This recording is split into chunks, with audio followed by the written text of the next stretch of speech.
ये भारत भूमि देवों की भूमि है, जहाँ पर अनेकों साधु संत राजा महाराजा तपस्वी हुए हैं। और आज यहाँ पर मांसाहार बहुत ही तेजी से प्रचलित हो रहा है। हर मुख के मुख पर जीव को भोजन बना रखा है।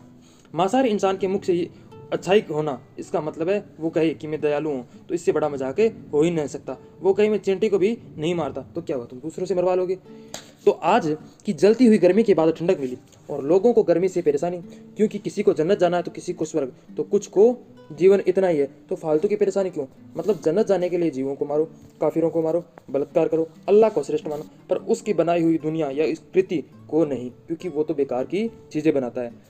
और तुम्हें तो जन्नत में बेहतर हुरे चाहिए, और बेहतर हुरे चाहने के चक्कर में तुम्हें दुनिया बर्बाद।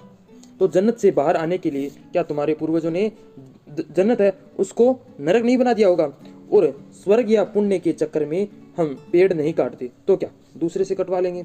हम जीवों को नहीं मारते तो क्या हुआ, हम दूसरों को मारने के लिए दे देंगे, उन्हें बेच देंगे। और दूसरों का आसरा कौन दे, मतलब जीवों को आसरा कौन दे, उन्हें जल कौन ग्रहण करवाए। इतनी सी जिंदगी तो है, अन्याय का विरोध क्यों करूं, कोई मार दे, कोई किसी का बेर क्यों बांधूं। और कौन देख रहा है, किसी के साथ मैं बुरा करूं तो मेरे साथ बुरा करने वाला कौन है।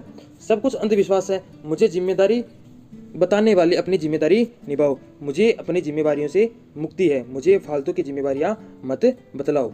फालतू का ज्ञान नहीं, वह है तो अब तुम्हारे पास भी रखो।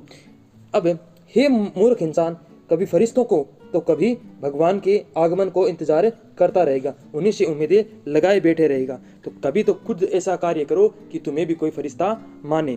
फालतू में दुनिया को बर्बाद करने के चक्कर में मत पड़ो। पेड़ लगाओ, जीवों को बचाओ, तभी धरती बचेगी, तो आने वाली पीढ़ियां सुख से जीवित रह पाएगी।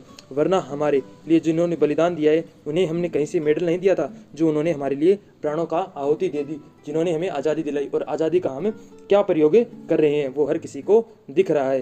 क्यों इस दुनिया को युद्ध की उस माया जाल में झोंकना चाहते हो। जय